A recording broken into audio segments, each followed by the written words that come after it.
As the king and queen leave the thrones and head for the exit of Westminster Abbey of the coronation ceremony, you'll see that everyone bows and curtsies to the king, and no one moves a limb, a muscle, when Camilla passes. The order did not arrive with ceremony. It arrived with consequences. One moment, Camilla still possessed the access she had used without interruption. The next, King Charles was staring at an emergency filing carrying William's legal authority and facing a decision that could fracture his own household. Then came the instruction nobody expected: freeze her archive access immediately, preserve every record, and allow nothing further to move. Before we go deeper into what this really means for the royal family, make sure to subscribe so you don't miss a single update. Charles read the filing twice, then a third time more slowly. In this dramatized scenario, the royal archives, the protected collection of private correspondence, family papers, estate records, historical memoranda, and restricted material connected to the monarchy, were governed by access rules separate from ordinary palace privilege. Camilla had previously been permitted to enter selected collections linked to the sovereign's household, but that permission was never absolute, and the emergency preservation order filed by William's solicitors changed everything at once. The king understood the danger immediately. His son had not sent an angry message or requested a private argument. He had used lawyers to create a formal legal boundary. Charles approved the freeze himself, ordering that no document request, copy authorization, consultation, or movement connected to Camilla's credentials could continue while the disputed activity was reviewed. When the senior household official carried that decision to her, the queen consort first assumed the restriction would be brief. Then she learned who had authorized it, and her composure tightened. Camilla asked only one question: "He signed it himself?" The official confirmed that he had. She said nothing more, but the silence carried humiliation, disbelief, and something sharper: betrayal. Charles, meanwhile, remained alone with the filing, because loyalty to his wife now stood against his responsibility to protect records belonging to the wider family. Neither choice felt clean. For Charles, the fear was immediate. If the request proved deliberate, trust inside his marriage could break. If he dismissed it, William might believe the crown had failed his mother again. Then the real shock surfaced. William's legal filing was not centered on documents already removed. It focused on what had recently been requested: a cluster of files tied to Diana, private correspondence, and inheritance interests connected to the prince. Charles closed the folder, laid his pen across it, and told the official opposite him, "Nothing moves until I understand exactly what happened." That sentence turned suspicion into crisis, and behind the emergency order was something far more dangerous than paperwork: a collision between a husband, a wife, and a son who no longer believed private assurances were enough. For Charles, the cruelest part of the crisis was not the paperwork. It was the realization that every person involved believed they were defending something sacred. Camilla believed her dignity had been attacked. William believed his family's private history required protection. And the king, positioned between them, discovered that neutrality was no longer possible. Whatever choice he made would tell both of them where his deepest loyalty truly rested. Charles understood what each of them could lose. For him, the danger was peace inside his marriage and confidence in his judgment. For Camilla, the freeze threatened institutional trust and the standing she had spent years building. For William, the emergency filing risked making him look like a son using lawyers against his father's household. Yet the prince's argument was simple. Private royal archives were not personal property. Certain collections carried donor restrictions, inheritance protections, and access agreements that could survive one reign and bind the next. Camilla asked the question Charles had been avoiding. Sitting opposite him with no aides present, she said, "Do you believe I crossed the line deliberately?" He did not accuse her. He did not defend her either. The hesitation wounded her more than anger would have. She understood then that the archive freeze was no longer merely procedural. Doubt had entered the marriage, and once doubt entered, even silence could sound like judgment. William called his father soon afterward and chose every word carefully. He insisted the filing was about safeguarding records, not humiliating Camilla. The future king explained that the emergency preservation order, a legal request designed to pause access and protect evidence while disputed activity is examined, did not seek her permanent exclusion. Charles heard the distinction, but he also heard the consequence. His son had turned a private fear into a formal boundary, and the queen consort was now living inside that boundary. The restraint made the situation more dangerous. William's solicitors wanted access logs, authorization records, and the exact chain of document requests reconstructed before deciding what came next. That meant they believed the evidence itself could justify a stronger move. Charles knew this was no symbolic gesture. The prince knew it too. Camilla finally asked the question that neither man had answered. "Did William tell you what he thinks I was looking for?" Charles held her gaze and said only, "I intend to find out." She did not press him.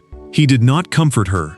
Because somewhere in the archive trail sat the moment palace staff had tried desperately to contain only days earlier. And when that hidden incident was reconstructed, the emergency order suddenly stopped looking impulsive and began to look inevitable. Every palace crisis has a moment that, in retrospect, becomes impossible to ignore. In this one, it was not a shouting match or a public humiliation. It was a request entered quietly into an archive system. A request specific enough to make one administrator stop, reread the authorization, and contact William's representatives. By the time the prince learned what had happened, the disagreement had already crossed the line from discomfort into action.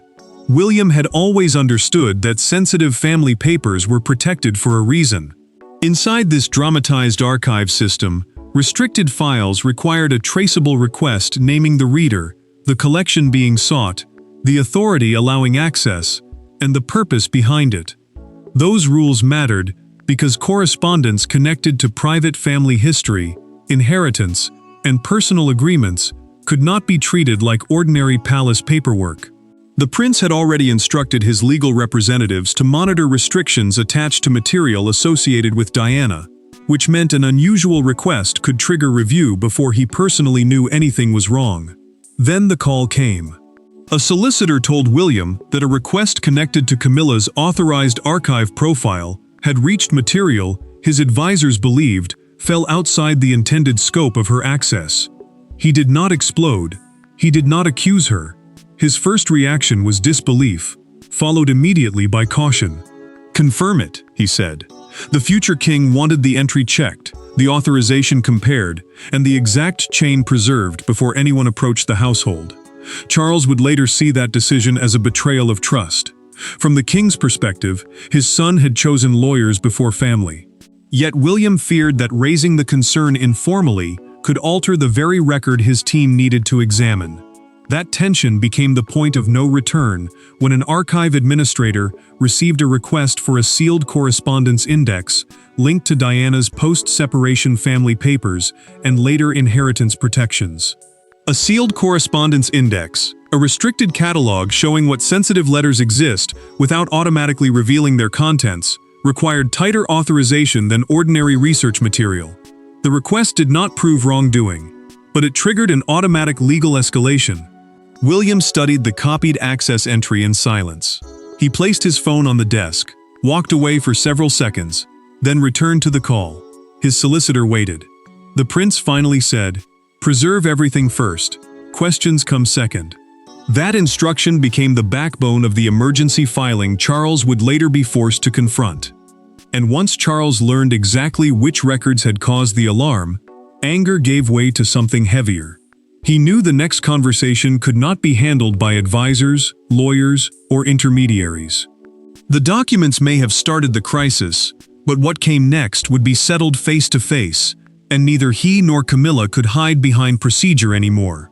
When Charles and Camilla finally sat down alone, the argument began without raised voices. That made it worse. The king had the disputed request before him. She knew exactly what he had been shown. Between them sat a marriage built through decades of public hostility and private loyalty. And now one question threatened to reopen every old fear. Why was her access connected to records that William considered untouchable? Charles spoke first. carefully, because every word carried consequence.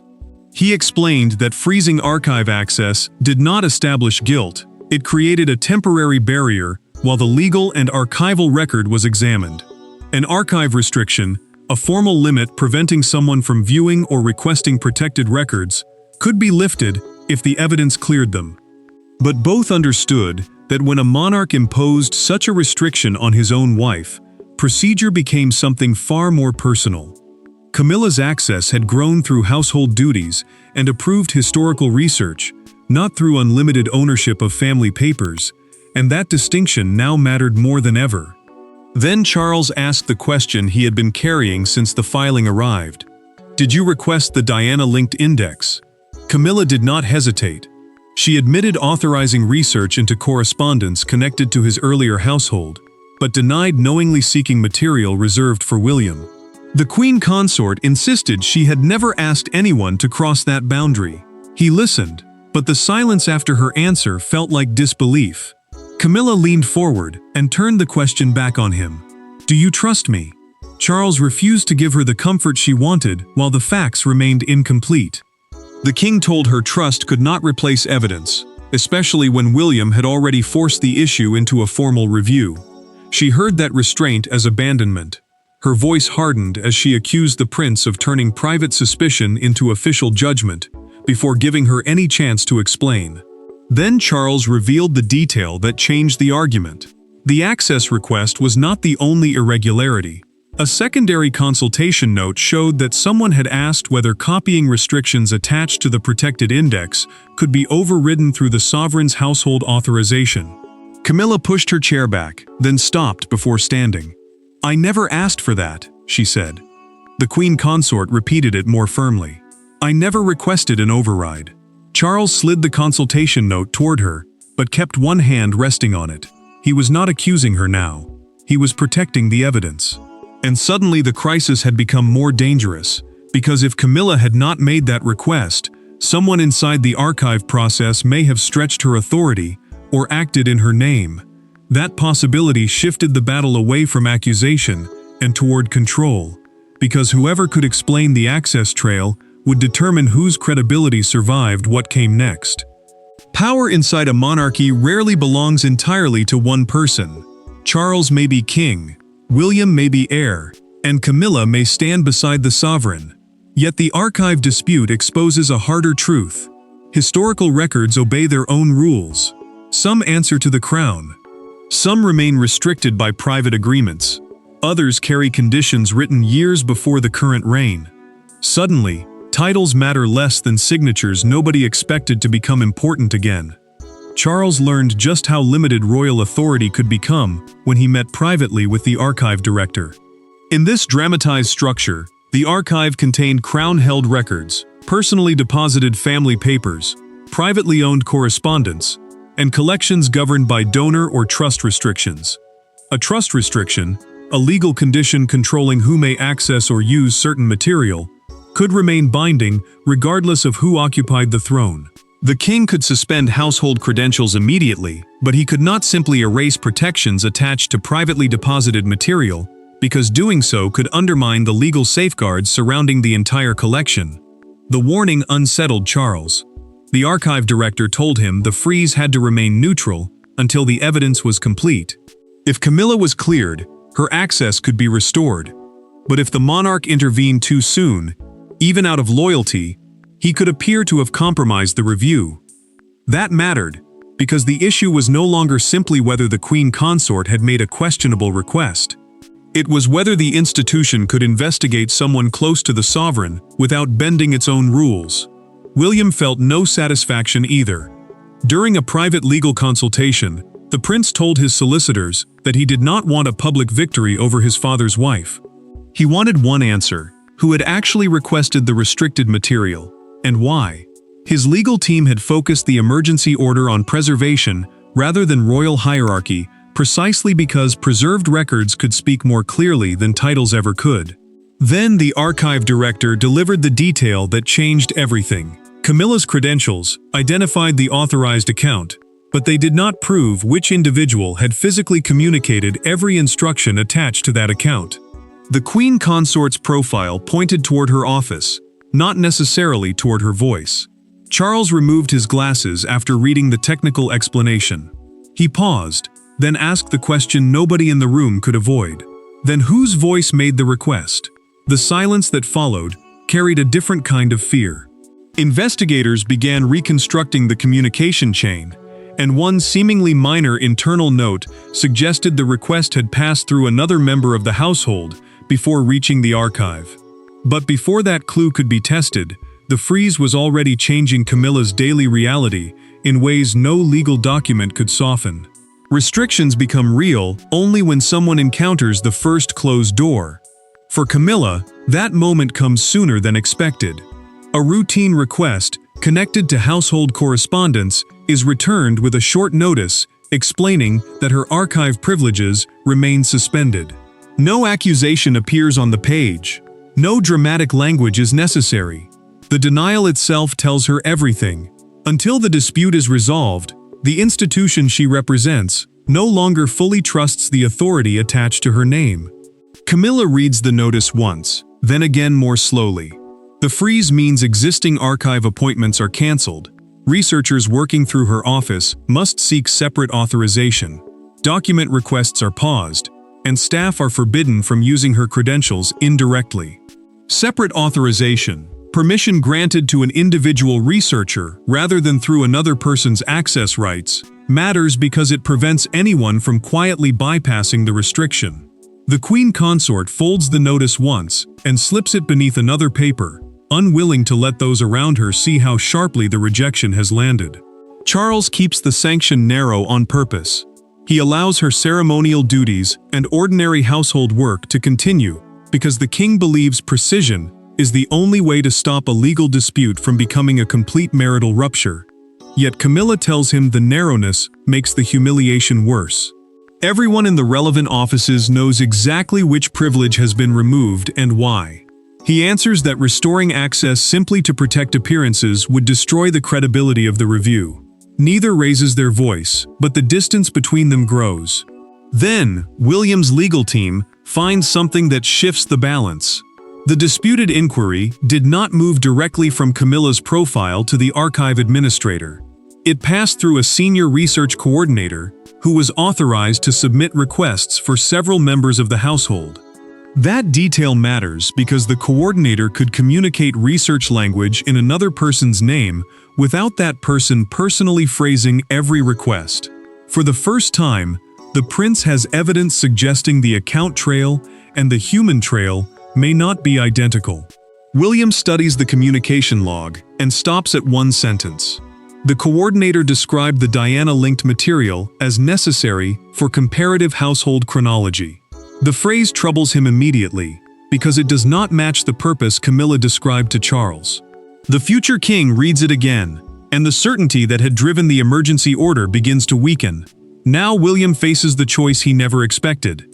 He can continue treating Camilla as the central risk, or admit privately that the evidence may point somewhere else.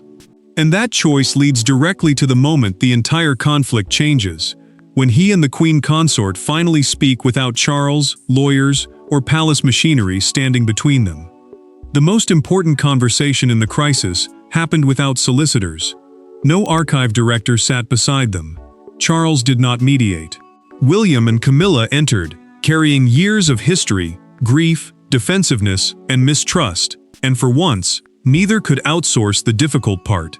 The prince had evidence suggesting the archive trail was more complicated than he first believed. She had spent days feeling condemned. What followed did not erase the past, but it changed the present. William requested the private meeting after his solicitors established that the disputed request had passed through an intermediary whose wording could not yet be attributed directly to Camilla. An intermediary, in this context, meant a staff member authorized to carry instructions between a royal household and the archive without being the person who originally wanted the material. That mattered because the entire case had begun with an assumption. Her credentials appeared on the trail, therefore she must have shaped every request attached to them. Camilla agreed to meet because she understood that legal clearance alone would never repair the personal damage. Diana's memory had always made this conflict more than administrative. William's instinct to protect his mother's private history was bound to grief, while the queen consort carried her own fear that every disputed act would be judged through the most painful chapter of the family's past. Neither could pretend those emotions were absent. William spoke first.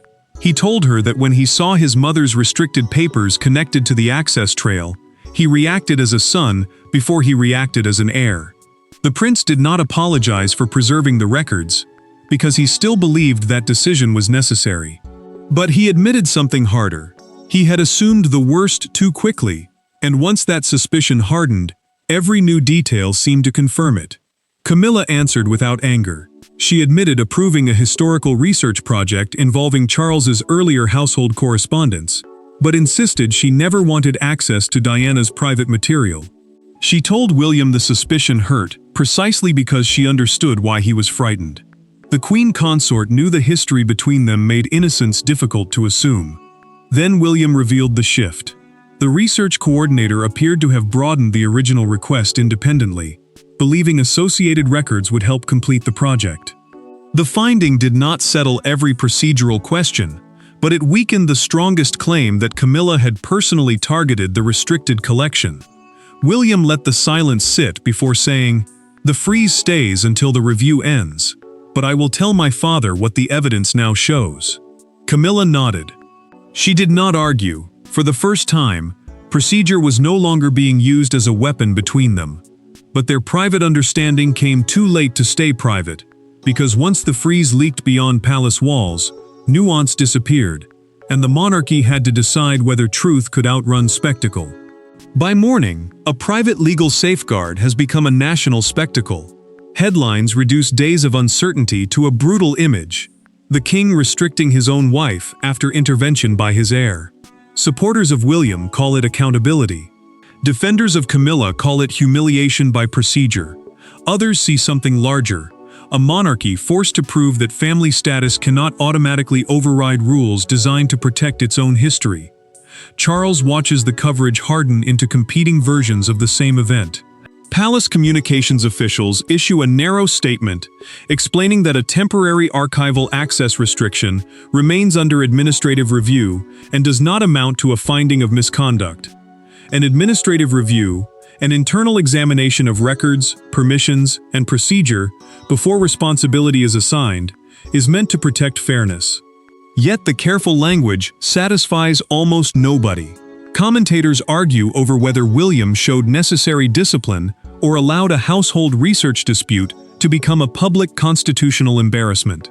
Camilla feels the force of that argument almost immediately.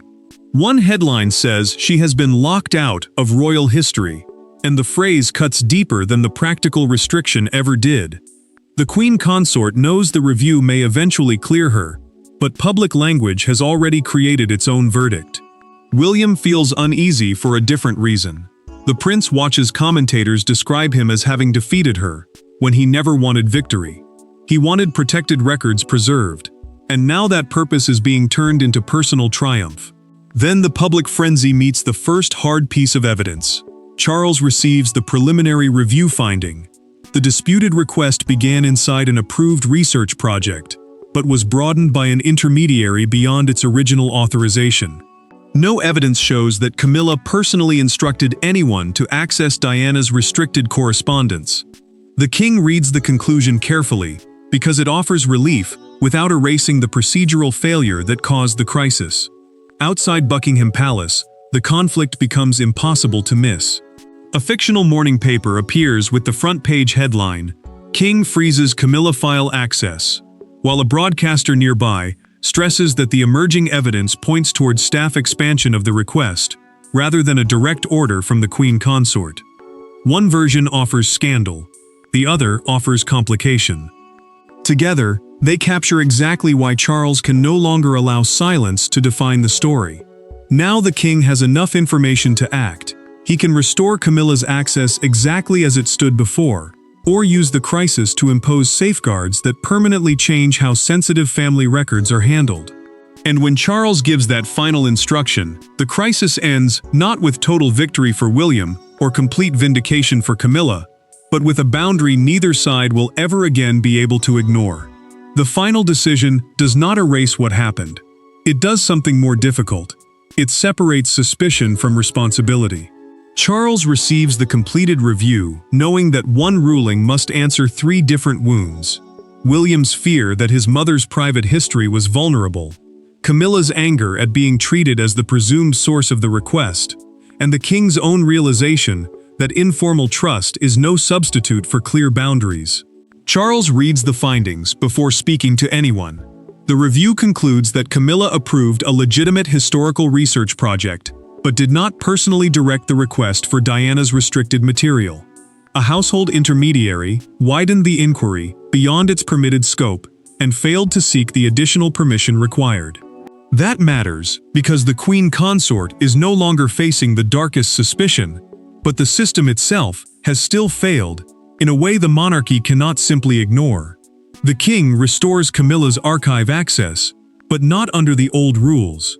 Sensitive collections involving Diana, inheritance matters, or deposited family papers will now require dual authorization, approval from 2 independent authorities before access is granted, along with identification of the person making each request.